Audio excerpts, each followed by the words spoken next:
You said you want information about studying abroad. Let's talk about it. So here's the deal. I did not study abroad when I was in college. Do I regret it? Yes.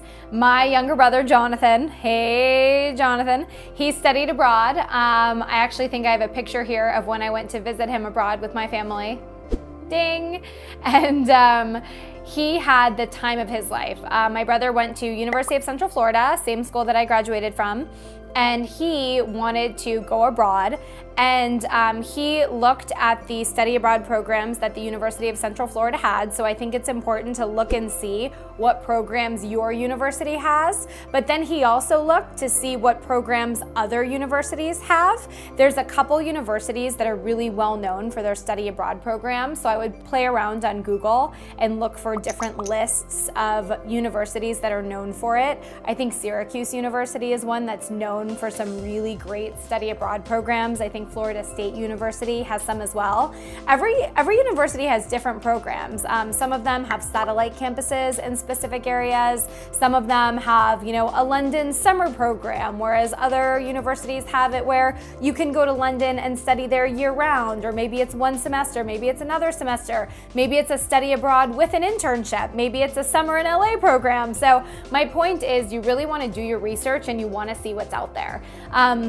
In terms of figuring out where you want to go, I think the best thing to do is talk to other people at your school. Maybe they're in your sorority or in your campus club that have also gone abroad, and just learn about the different experiences. I mean, some of the things you're going to want to take into account is the climate. You know, what time of year are you trying to go? Usually when you're thinking of what semester to go abroad, you kind of want to let your school schedule indicate that for you. And then also think about your campus clubs. You know, if you are the recruitment chair at your sorority, then you might not be able to study abroad the fall semester. If you have a summer camp that you're obsessed with and you've been going back every year as a camp counselor, you might not be able to intern abroad over the summer or study abroad. So you might have to go during the spring. So you really want to figure out what semester is going to make sense for your schedule. And once you figure out the time of year when you're going to go, then you can really start to think about the place that you want to go. Remember, in South America, the climate is reverse, right? It's different from ours. So if you go to Brazil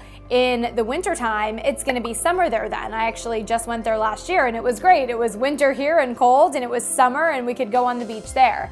So I think the time of the year should probably, you know, come into play when you're making your decision.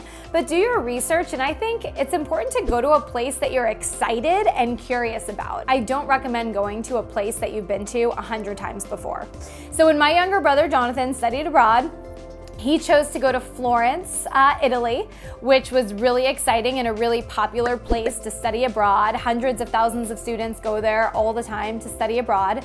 So he went to Florence. He went through a different university's program. Again, I believe he went through Syracuse University, and he didn't know anybody. And honestly, I think that's the way to do it. If you have a best friend that you have to go with, fine. But let's be honest, you are gonna meet different people and more people. You're gonna have to put yourself out there more, and you're gonna challenge yourself more, probably grow more if you're by yourself. So I remember being so proud of my little brother for going on that study abroad trip by himself, because it really forced him to step outside of his comfort zone and talk to people, right? I remember getting a phone call from him.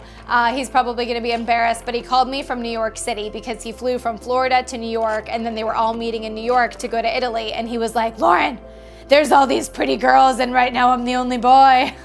He was very excited. But once he got to Florence, he met the coolest group of guys and girls. He was living with a host family. So him and one other guy that he was roommates with, they were living with a host family the whole time they were there. Some universities do it where you live with host families, which is really cool because you really get to kind of indulge in the culture, right, of the city that you're living in. You have your, you know, study abroad parents and your family and your study abroad brother and sister. You get to eat the food, and again, just really immerse yourself in the culture. And then at other study abroad programs, they have dorms and housing for you. So I think probably pros and cons to both, but just research and, you know what you're getting yourself into. But my brother Jonathan had a roommate named Greg, and they lived together at this host family's house in Florence, Italy. So not only did he develop a really strong friendship friendship with his friend Greg, but there was just a whole group of other people that he met while he was studying abroad in his classes. And let me tell you, those became his like best friends. My brother graduated from UCF in Florida. He moved to New York City right after college, and who were his college roommates? His study abroad friends. So I'm telling you, those friends that you make studying abroad, they last a lifetime. I went to visit Jonathan when he was studying abroad in Florence, and I got to go out with him one night to the Italian dance club, and it was a lot of fun. So I think that not only are you studying, not only are you traveling on the weekends and getting to go to as many different places as possible, but you're also just cultivating this amazing group of friends and having the experience of a lifetime. So if I could go back in time, I would definitely study abroad. So if you're questioning it, do it. I transferred from Florida State to UCF during my junior year, and that's the very popular year to study abroad. So I felt like I kind of missed the mark, and I transferred, so I had to like make friends at my new school. But I'm telling you, if I could go back in time, I would have said, who cares? I'm going to study abroad.